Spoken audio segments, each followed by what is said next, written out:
लालू जी आपसे उम्र में बड़े अच्छा, हैं, घर में झगड़ा, वो आपसे राजनीतिक कद मुख्यमंत्री रहे हैं भाई, आप उस बात को खुद ही स्वीकार कर रहे हैं। किस बात का झगड़ा, घर में किस बात का झगड़ा? सिर्फ पॉलिटिकल। पॉलिटिकल में क्या झगड़ा? सिर्फ पॉलिटिकल। और कुछ तेजस्वी छोटे रहे आप, जब पर्सनल, क्या बताइए तो क्या पर्सनल? थोड़ी सी तो बात, एक दो लाइन तो पता चले। एक बात छोड़िए ना, लोग जानना चाहते। देखिए पप्पू यादव जी, मैं आपको बताऊं, ये बात बिल्कुल सच है, ये बात बिल्कुल सच है। हम लोगों ने बहुत लंबे समय से आपको बहुत संघर्ष करते हुए देखा। जब बिहार के लोग घर के भीतर चले जाते थे, आप लोगों की मदद करते थे। चित्रा जी, अब ऐसे नेता को कोई मंच से उतार दे। चित्रा जी, मुलायम सिंह जी चाहते थे कि आपको टिकट मिले, पप्पू को मंत्रिमंडल में यहाँ पर ले लिया जाए। ठीक है। जब मुलायम सिंह डिफेंस मिनिस्टर बने, हम समाजवादी पार्टी में, प्राइम मिनिस्टर उस समय देवगौड़ा, हाँ एचडी देवगौड़ा साहब थे। अच्छा, एक बात बताइए, तो मिनिस्टर बनने से भी रोक दिया लालू जी? बुरा नहीं मानिएगा, एक ऐसा केस हम पर दाग लगा था, मैं खत्म हो जाता। लालू यादव जी, भट्टी जिंदा है, आप चले जाना भट्टी से पूछना, एसपी बना के ले गए थे हेलीकॉप्टर से। भट्टी जी ने कह दिया था कि इसमें पप्पू यादव की कोई भूमिका नहीं है। भट्टी जैसा एसपी झूठ नहीं बोल सकता। 9 महीने के बाद देवगौड़ा जी जिंदा है, आप जाके इंटरव्यू लेना। आप यदि मुझ पर आपको जरा सा भी भरोसा है तो आप जाओ। और देवगौड़ा जी को सीबीआई केस में जबरदस्ती लालू यादव लिख के मुझको सीबीआई केस करवाए। लालू यादव ने आपको फंसा दिया इस मामले में? भैया, तो देवगौड़ा जी जिंदा है, आप जाके पूछ लो। तो वही तो मैं जानना चाहती हूँ। सीबीआई केस तो लालू जी ही ने लिखे ना। तो क्या लालू प्रसाद यादव आपके खिलाफ सीबीआई इंक्वायरी करवा रहे हैं, आपको केस में फंसा रहे हैं, आपको चुनाव लड़ने भी देना चाहते हैं, आप अकेले लड़ते हैं, वो उम्मीदवार खड़ा कर देते हैं। इतना ही नहीं, आपको याद होगा जब हम एक केस में बियोर जेल में थे, तो इन्होंने आईजी भेज करके हमसे झगड़ा करवाया, और इनकी सरकार ने, राबड़ी जी की सरकार ने लीक के दिया कोर्ट को कि पप्पू यादव को बिहार में नहीं रखा जाएगा। तो कौन दिया? सरकार किसकी थी? कौन दिया? अब नीतीश कुमार जी के समय कोरोना में हमको जेल में आप बंद कर दिए, नीतीश जी नहीं थे, लेकिन बात तो जाएगी नीतीश जी। लालू यादव नहीं चाहते थे कि पप्पू यादव यहाँ से बाहर जाए, लेकिन कोई तो था कि पप्पू यादव। आप ये कह रहे हैं लालू प्रसाद यादव ने साजिश करके आपके खिलाफ इंक्वायरी करवाई? लालू यादव नहीं चाहते थे। कौन? और तो आप बता नहीं रहे हैं कौन है। अब इतना भी दिल में क्या रखना, बातें आधे बताना आधे छिपाना। जब गिरफ्तार कोरोना में हम हुए थे, तो आप विरोधी थे, गिरफ्तार करवाए वो कोरोना में, आप कोरोना फैला रहे थे, आरोप लगे थे। नीतीश कुमार जी नहीं चाहते थे, कोई नहीं, उन्होंने साफ कहा था कि वो तो मदद कर रहा है, क्या प्रॉब्लम है। लेकिन कुछ लोग जिनके हॉस्पिटल थे, कुछ मंत्री के, कुछ लोगों के, उन्होंने कहा कि हमारे हॉस्पिटल में जाके। कुछ लोग कौन थे? नाम लेके बताइए ना, कुछ लोग कौन थे? मैंने तो कहा मंत्रिमंडल में सब बहुत लोग थे। ठीक है, अब मैं आ जाती हूँ जल्दी जल्दी पॉलिटिकल उस पे। देखिए, मुझे पता है आप अपनी बातों में फंसाने की कोशिश कर रहे हैं। लालू प्रसाद यादव से पप्पू यादव का झगड़ा क्या है? अब आप आइए, हम पार्टी का विलय कर दिए, कांग्रेस पार्टी में। अभी 24 की बात है। हाँ, ने कहा कि आप विलय करो। आप हाँ विलय कर दो। हाँ, अब मैं बहुत इज्जत करता हूँ। बिल्कुल। मुझे लगा प्रियंका जी जितनी स्टॉलवर्ट पर्सनालिटी के सामने मर्ज करने का मतलब है कि एक बड़ी ताकत। बिल्कुल। हमने ये बात पूरे 2 घंटा 2.5 घंटा मेरा जब इंटरव्यू ली मालकिन ने, वो मालकिन ने मतलब एक मालकिन, किसी एजेंसी की बड़ी मालकिन ने इंटरव्यू लिया, 2.5 घंटा मेरा पॉडकास्ट किया। अच्छा, पॉडकास्ट वाला इंटरव्यू। ओके, अच्छा। तो मैंने उन्होंने भी इस चीज़ को जानना चाहा। मैंने उनको भी कहा, मैं आज आपको भी कह रहा हूँ, मुझको इस दुनिया में कोई चैलेंज नहीं कर सकता पब्लिक के अलावा। नहीं, वो बात, मेरी बात आप जान लीजिए, मैं किसी से नहीं हूँ, मैं सिर्फ गरीब से हूँ। गरीब को मैं भगवान मानता हूँ। आप मुझे एक बात बताओ, यदि लगातार कोई घटना पे घटना होती चली जा रही है, हम मर्ज कर गए, हम मधेपुरा आपको बोले, किस बात का ईगो प्रॉब्लम हुआ कि हम हम तो लालू जी का आशीर्वाद लेके आए थे। हाँ, वो हमने देखी थी, मैंने खुद ही ब्रेकिंग न्यूज पढ़ी थी, तस्वीरों के साथ आप पैर छू रहे थे उनका। हमेशा पैर छुएंगे। लालू यादव भीतर के बहुत साफ आदमी हैं। अब लालू यादव सीबीआई इंक्वायरी भी करवाएं। आप कह रहे हैं आपको फंसवाया भी था एक मामले में, आपका टिकट वो कंफर्म नहीं करते हैं, वो आपको हराना चाहते चुनाव में। और लालू प्रसाद क्या है, चित्त भी मेरी पट भी मेरी पप्पू यादव जी की। हाँ, कोई तो थे ना लालू यादव के पीछे। कौन लोग थे, वही तो जानना चाह रहे, कौन लोग थे जो पप्पू यादव की राजनीतिक सफलता से जलते हैं। मैं आज भी कह रहा हूं, ये तो प्रतिस्पर्धा परिवार और कोई आपकी पारिवारिक लड़ाई है भाई, ये प्रतिस्पर्धा परिवार और समाज और जात के बीच में। क्या ऐसा था कि पप्पू यादव, लालू प्रसाद यादव के बाद पप्पू यादव चूंकि पब्लिक के नेता हैं, लोगों के बीच रहते हैं, वो आगे बढ़ जाएंगे तो बाकी, और यादव भी हैं, और बाकी लोग जो उनके परिवार के हैं उनको आगे बढ़ने का मौका नहीं मिलेगा, वो दब जाएंगे, इस वजह से पप्पू यादव को अच्छा, एक बात बताइए, मुलायम सिंह, चौधरी चरण सिंह ने विरासत में ली ना, अजीत सिंह को तो नहीं मिली। कर्पूरी जी की विरासत किनको मिली? लालू जी को। रामनाथ ठाकुर को तो नहीं मिली। रामनाथ ठाकुर, लेकिन आप लोगों ने उनको इग्नोर किया, देखिए अभी वो सांसद हैं। मेरी बात तो नहीं समझे। नहीं, रामनाथ जी को लालू यादव कई बार बनाए, एक बार नहीं बनाए। लेकिन अभी तो वो रामनाथ ठाकुर को मंत्री भी बनाए। हाँ, मैं वो नहीं कह रहा हूं, मैं क्या कह रहा हूं कि पप्पू यादव का सबसे बड़ा ड्रॉबैक क्या है, इसको समझिए।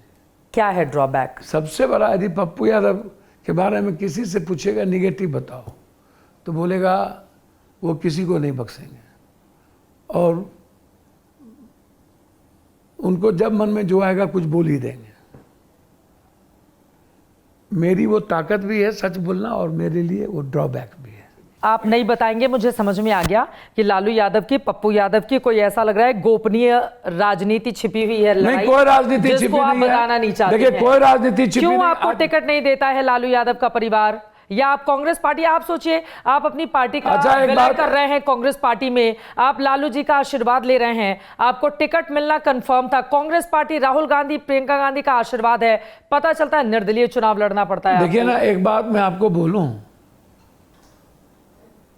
ये ताकत जनता में होती है कि किसी को 5-5 बार निर्दलीय जिता देता है। सही बात है, बिल्कुल सही बात है। एक दूसरी चीज मैं स्वीकार करता हूं सीधा कि आज तक यदि पप्पू यादव को लालू यादव जी की तरफ से ब्लेसिंग व्यक्तिगत और पिता की तरह मिला, पॉलिटिकल ब्लेसिंग नहीं मिली, तो उसका सबसे बड़े कारण है कि हम दोनों एक ही जाति के, एक जाति से आते हैं। एक पप्पू यादव बड़े नेता ना बन जाएं, इस बात का डर रहा होगा। ये सबको रहता है, सबको रहता है, मुझको नहीं, लालू प्रसाद यादव को मुझको नहीं रहता, क्योंकि मैं बहुत लंबी लकीर खींचता हूँ, छोटी लकीर वाले नहीं हूँ, मैं बहुत संकुचित इंसान नहीं हूँ। ये बताइए, आप संकुचित इंसान नहीं है, लेकिन ये कौन सी संकुचित मानसिकता वाले लोग हैं जो आपको चढ़ने नहीं देते हैं? नहीं, गलत वाले ट्रक गलत पर बात। मैं कितना आपको उतारा गया था, हमने देखा था फोटो। चित्रा जी, मैं अभी प्लेन में आ रहा था, कोई एक लड़का था जो मुझसे फोटो लिया, प्लेन उड़ते उड़ते वो 2 लाख और 34,000 लाइकिंग चली गई। मैं जनता का बेटा हूँ, सेवक हूँ, हीरो। आप अब दिल वाली बात बताइए ना, आप ऐसे अब वो दार्शनिक वाली बातें बोल रहे हैं। ये तो दार्शनिक वाली बातें हो गई। आपको उतार दिया मन से, आपकी घनघोर बेइज्जती की गई, आप दार्शनिक बने हुए हैं। बंदी का कॉल हमने अपने प्रभारी के कारण दी थी। बिल्कुल बिल्कुल। और हम 6 बजे से सड़कों पे थे। हाँ, देखा था मैंने। और अपने नेता को लेकर के हम खड़े थे। हाँ। हम धक्के के कारण गिर गए और हमें हाथ पकड़ के। आप पप्पू यादव जी को झूठ भी बोलना पड़ रहा है? नहीं बोल सकता। हम लोगों ने वीडियो देखा, कह रहे धक्के के कारण गिर गया।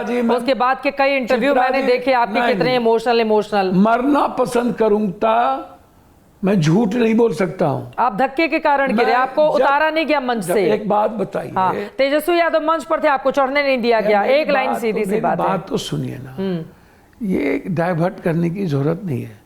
मैं इतना जानता हूं, मुझे ज्ञान है, एसपीजी या Z+ जिसके पास सिक्योरिटी हो और बिना नाम के हाँ, ये कह सकते हैं कि मेरा नाम दिया जा सकता था। बिल्कुल। जब संजय जी एक क्लर्क, पॉलिटिकल क्लर्क, हाँ, तेजस्वी जी के साथ संजय यादव रह सकते हैं। वो पॉलिटिकल क्लर्क हैं। भैया मैं क्या कह रहा हूँ, तो पप्पू यादव को रहने में दिक्कत नहीं थी। और राज्यसभा के सांसद भी हैं संजय यादव। भैया पॉलिटिकल क्लर्क अच्छा शब्द है, बुरा शब्द नहीं है। हाँ। मैं रह सकता था। सही बात है। और यदि मेरा नाम नहीं था तो आपको बता दिया जाता। ये तय करना मेरे प्रभारी और महागठबंधन का काम था। बुरा लगा कि नहीं लगा? नहीं, सच में बोलूं, मैं इतना बड़ा हीरो हूं और 5-5 बार जो इंडिपेंडेंट जीते, इस जन्म में बुरा नहीं लग सकता। मेरे लिए बिहार की पब्लिक, वो आपका छोटा सा हो गया था लटक के। अभी आप इंटरव्यू इतने दिनों के बाद दे रहे हैं तो आप कह रहे हैं कि नहीं, मेरी बात तो चित्रा जी, आप हमको जानते हैं कि मैं ठोक के बोलता हूँ। मुझे उस दिन भी बुरा लगा सासाराम के मंच पे माइक जब मैं वहाँ बुरा नहीं लगा। माइक छीन लिए, मतलब सासाराम पे आपको बोलने नहीं दिया गया ना? मैं वहाँ बुरा नहीं लगा, मैं दिल से कह रहा हूँ। यहाँ बुरा लगा। यहाँ पे कहाँ? सासाराम में। सासाराम में बुरा लगा, वहाँ बुरा नहीं लगा, बोलने नहीं दिया गया। आप मंच पे पप्पू यादव को भी लोग सुनना चाह रहे थे पूरा। सही बात है, बिल्कुल। आप किसी से पूछो, बिल्कुल सही बात है। और आप एरे गेरे को बुला रहे हो। मेरे नेता, विरोधी दलों में तो कोई ऐसा नेता भी नहीं होगा जो 6-6 बार का सांसद चुना गया हो। अभी मौजूदा वक्त में तो मुझे नहीं लगता है कोई ऐसा विरोधी दल में कोई ऐसा नेता है। मुझे वहाँ बुरा लगा, वहाँ तकलीफ हुई। तो आपने शिकायत की राहुल गांधी से? पार्टी सवाल नहीं उठता, मैं मर जाऊंगा शिकायत नहीं कर सकता, वहाँ तकलीफ। अरे लेकिन वो लाइन है ना, अगर जिंदा है तो जिंदा नजर आना जरूरी है। नहीं मैं अपने मैं आपको लगता है कि मैं जिंदा नहीं हूँ? जो आदमी हर दिन जो बिहार कहता हो तो बताना चाहिए ना, क्यों नहीं बोलने दिया जा रहा है हमें? एक बच्चा कहता है कि मेरा बेटा कैसा हो तो पप्पू यादव जैसा, मेरा भाई कैसा हो तो पप्पू यादव जैसा हो। एक भाई बहन, एक माँ, किसी से पूछ लो।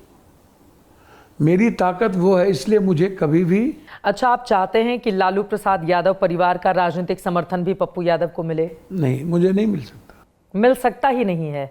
मैं चाहूंगा। अब तो पीढ़ी चेंज हो गई ना, पहले लालू यादव जी ने नहीं दिया, अब तो पीढ़ी चेंज हो गई है। तेजस्वी यादव कैसे देख रहे हैं? तेजस्वी यादव को विरासत मिली ना। हाँ, 2 बार डिप्टी सीएम बने, बिल्कुल। उनको अवसर मिला, काम करने का मौका मिला। बिल्कुल। अगला सरकार तेजस्वी यादव बना लेते। अमित शाह जी की कृपा के कारण तेजस्वी यादव की सरकार नहीं बनी।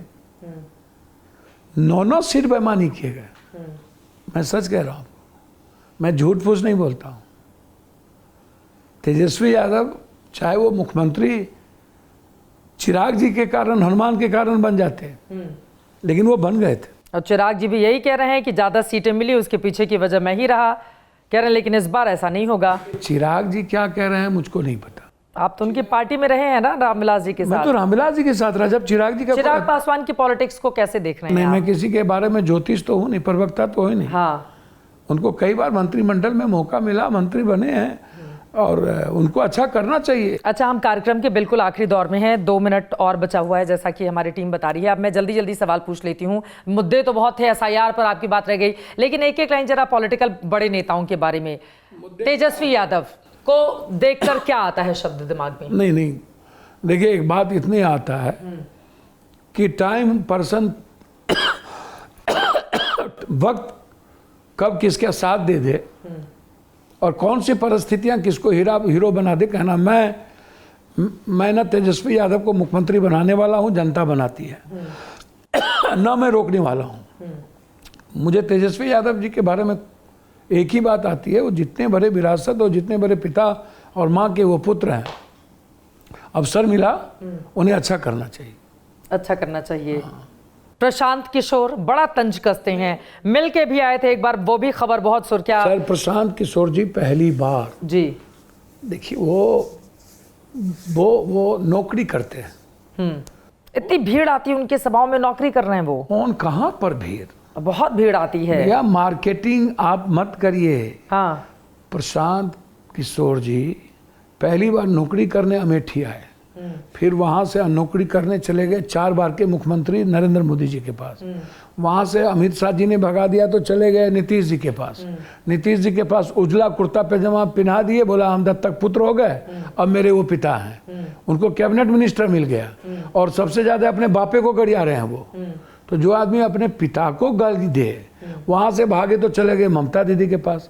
वहां से भागे 3% भी गोवा में वोट नहीं ला पाए 300 करोड़ के पास, तो उसके बाद फिर चले गए खाट रैली में। खटिया वाले बोला जनरल सेक्रेटरी बना दीजिए, खाट खड़ा कर दिया, वहां से भागे तो जनरल सेक्रेटरी कांग्रेस में बनना चाहते थे। हाँ, सबको पता है। उसके बाद कांग्रेस और राहुल गांधी जी के सामने जनरल सेक्रेटरी और कोई यह कह करके आज तक सीधा 2 बार, उसके बाद तो वो तो प्रियंका जी के कारण 2 बार उनको मौका मिल गया। राहुल गांधी जी ऐसे लोगों को कभी लाइक नहीं करते जो कि यह कहे कि मैं ही सब कुछ हूं। उसके बाद वहां से भागे तो चले गए। तो इस बार कुछ कर पाएंगे, कमाल नहीं कर पाएंगे प्रशांत किशोर? इस जन्म में वो सोचते हैं बिहार को कि ये ब्लैकमेलिंग के पैसे से बिहार चलती है, या बिरयानी और 60 लाख के टेंट। वहाँ से गए भाग के रेड्डी के यहाँ से भागे तो चले गए उद्धव के यहाँ, वहाँ से भागे तो आगे अरविंद केजरीवाल के यहाँ। और अरविंद केजरीवाल के यहाँ से आए तो बोला कि नहीं अब हमको बिहार याद आ रहा है। जैसे इनको फर्स्ट बिहारी याद आ जाता है कभी कभी, और नीतीश कुमार जी गाली शुरू हो जाते हैं, और कभी कुछ याद आ जाता है, तो वैसे इनको बिहार याद आ गया। अब नीतीश कुमार की पारी को समय कम है इसलिए थोड़ा जल्दी से। प्रशांत जी को बेचारे बोला एमएलए नहीं बनना है, बोला बन जाएंगे। बोला मुख्यमंत्री मुझे नहीं बनना है। अरे प्रशांत जी अब कह रहे हैं मुख्यमंत्री बनना है। प्रशांत जी अभी 50 साल ईबीसी ओबीसी एसटी एससी का बच्चा ही मुख्यमंत्री होगा। आप कल्पना तो छोड़ दीजिए, प्रशांत जी आपके सोच, आप किसी को बना दो, आप जितना ज्ञान है, आप किसी ईबीसी को बना दो, आपके पास पैसे बहुत हैं, पप्पू यादव को बना दो। पप्पू यादव को प्रशांत किशोर मुख्यमंत्री बना दे। एक बात मैं तो यही कहते हुए मिलने गए थे क्या आप? भैया प्रशांत जी से कई बार प्रशांत जी मेरे घर पर आके मिले हैं जब हम एमपी थे। तो क्या बोले कि आपको मुख्यमंत्री बनाएंगे? एमएलए कब बने हम? आप एमएलए बने 1990 में, अभी आपने बताया। और हम 7 बार एमपी हैं, एमएलए हैं। हाँ। तो वहाँ तो न प्रशांत जी की भूमिका है, न किसी पार्टी की भूमिका है, न लालू यादव जी की है, न किसी पार्टी की भूमिका है। तो पप्पू यादव को क्या, देखिए एक बात समझिए, प्रशांत किशोर जी पढ़े लिखे लोग हो सकते हैं, इतना ईगो है उस व्यक्ति के भीतर। आप जहाँ ईगो होगा, और बिहार, अरे प्रशांत जी बिहार किसी को नहीं बकसता, आप इसको जान लीजिए। ठीक है, नीतीश कुमार की पारी को कैसे देख रहे हैं? नीतीश कुमार जी को देखिए, 4 बार गाली दे के भगाया बीजेपी ने, बेइज्जत किया। प्रधानमंत्री ने 2 बार बेइज्जत किए। मध्य प्रदेश से बोल दिया कि इसका सैकड़ों हो चुके हैं, मेरे रहते कोई बेटी और माँ पर हमले नहीं कर सकता। एक बार यहाँ से भोज घर से भाग गए। अरे नीतीश कुमार जी आज बनेंगे फिर से मुख्यमंत्री? नहीं बनेंगे। गठबंधन के साथ होते ना तो पीएम होते। इंडिया गठबंधन के साथ होते तो प्रधानमंत्री ही होते। आपको मैं सच कह रहा हूँ, इसके पीछे भी बड़ी साजिश थी, उस पर मैं अभी नहीं बोलूंगा। चलिए आप कब बोलेंगे, इंतजार रहेगा। अब मुद्दे, जल्दी से मुद्दा, बिहार का विधानसभा चुनाव किन मुद्दों पर होगा? एसआईआर पर चुनाव आयोग ने 85 मिनट की लंबी चौड़ी प्रेस कॉन्फ्रेंस कर दी है। अब आप लोग संतुष्ट हैं, नहीं संतुष्ट हैं? चुनाव आयोग लंठई करते। चुनाव आयोग से मैं कहूंगा, गडकरी जी ने राजदीप देसाई को बयान दिया था कि 3 लाख मेरा वोटर काट दिया गया और मेरे परिवार का वोट काट दिया गया। तुम गडकरी जी को क्यों नहीं बोलते हो? नेता की भाषा बात करते हो, माफी मांगो। एक नौकर माफी मंगवाएगा? संविधान को जो छेड़छाड़ करता है आप लोग चोर बताएंगे उनको? कितनी बुरी बुरी भाषा, पोस्टर लगा रहे हैं कि चोर है चुनाव आयोग, और क्या है वोट चोरी कर रहा है। ये छोटा ही तो चोरी करके सब कुछ सामने में आ गया। देश का पीएम को चोरी करके वोटर, आम आदमी का, गरीब का, यूथ का वोट की चोरी करके जनता जिताया है। अरे लोकसभा भंग कर दीजिए ना, लोकसभा भंग कर दीजिए, उसके बाद एसआईआर करा के चलिए। हम बहुत पारदर्शी हैं, न पक्ष न विपक्ष, हम हैं सबके समकक्ष। ये जो चुनाव आयोग है ना, ये लाठी होता है ना, लठैत, बीजेपी का लठैत है। ये गुंडई वाली भाषा प्रयोग करता है, माफी मांगो। मैंने ऐसी गुंडई भाषा प्रयोग करते नहीं देखा। अरे इनके पूर्व चुनाव आयुक्त ने कहा मैं होता तो मैं पहले जांच करवाता। कह रहे हैं ना कि हमारी सरकार आएगी तो देख लेंगे इन लोगों को, तो ये क्या गुंडई वाली भाषा नहीं है? भैया सरकार आएगी तो जांच करवाएंगे तो है, होगी। अरे बाप, क्या बात आप करते हैं, आप चिंता छोड़ दीजिए। एसआईआर मुद्दा बनेगा, लग रहा है कि वोटर इस मुद्दे पर वोट करेगा आप लोगों को। एक बात जानिए, वोटर मैं बहुत क्लियर हूँ, एसआईआर पूरे देश के लिए एक बड़ा सवाल, और जिसको हमारे नेता राहुल गांधी जी ने जिस तरीके से 1 करोड़ वोटर कहाँ वोट दिए 5 बजे के बाद वो नहीं बता रहा, सीसीटीवी फुटेज गायब। हमारे नेता ने कहा कि हमको दे दो 1 करोड़ का नाम, और सुप्रीम कोर्ट गए थे तमाम लोग। सुनिए ना मेरी बात सुनिए ना। उन्होंने कहा एक इतने वाले रूम में 400 आदमी कहाँ से, वो दिखा दो। उन्होंने कहा कि फॉरम 6 के बीच में मुद्दा डबल इंजन की सरकार पर निशाना साधकर आप लोग वोट लेंगे एसआईआर के मुद्दे पर। अब धमकी ये दी जा रही है कि हम हो सकता है चुनाव में नहीं जाएं। इस बात की भी संभावना है कि विरोधी दल चुनाव का बहिष्कार कर सकते हैं। एक बात जान लीजिए, राहुल गांधी जी के रहते नोटबंदी पे राहुल गांधी का बयान, जीएसटी पे, कोरोना पे, डॉलर पे, एक एक बयान याद करो। और जितने जाति जनगणना पर चुनाव हुआ सब में बीजेपी जीती। सुन लीजिए ना, बीजेपी के लिए 90 चुनाव हरवा चुके हैं। अच्छा मेरी एक बात और अब बिहार में तेजस्वी यादव के लिए मुश्किल करने वाले हैं। एक बात मैं बोलूं, पुलवामा नहीं होते तो 7 जन्म में बीजेपी चुनाव नहीं जीती। अरे यार बीजेपी को पहले बोलो ना कि वो बारूद कहाँ से आया वो बता दे, क्यों नहीं बताता? 24 भी तो जीती बीजेपी। भैया सुनो ना, 24 में बीजेपी चोरी करके तो जीती, तो सामने आ गया। और 400 का नारा देने वाली पार्टी 240 पर आ गई, वो भी चोरी करके जीती है। वो तो उसको भरोसा ही नहीं था। वो इसीलिए तो मैं कह रहा हूं, अब तो ट्रंप ने कह दिया ईवीएम बंद करेंगे। या ट्रंप की बात पे ज्यादा भरोसा हो गया आपको? सर ट्रंप की यही तो आका बनाते थे। आका तो ट्रंप को, नाना दादा सब यही लोग बनाए। बिहार से हम ट्रंप पर नहीं जाते, ट्रंप को लेकर कभी और बात हो जाएगी। पप्पू यादव का अब आगे का क्या ख्वाब है? आखिरी सवाल। भैया मेरा ख्वाब साफ है, बहुत क्लियर है। मैं अपने नेता के विजन पे चुनाव लड़ूंगा और पप्पू यादव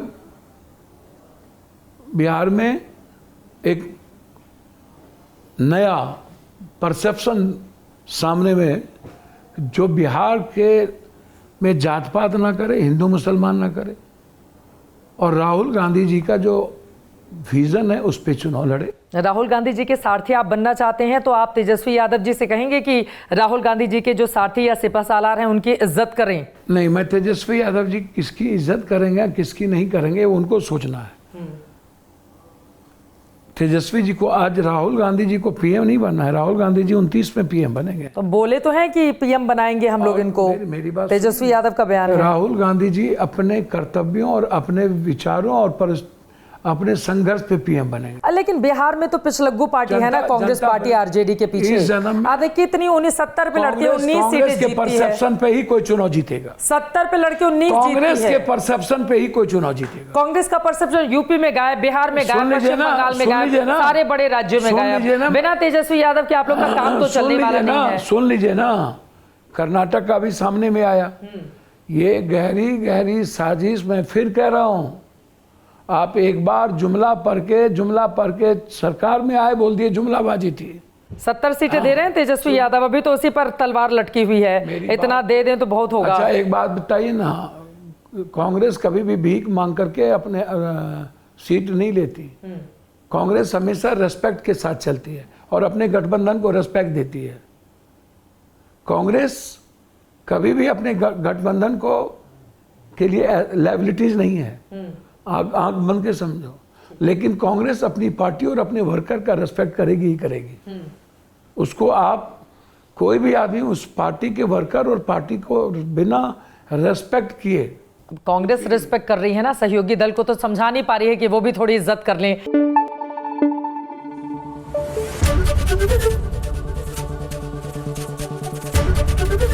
एबीपी न्यूज आपको रखे आगे।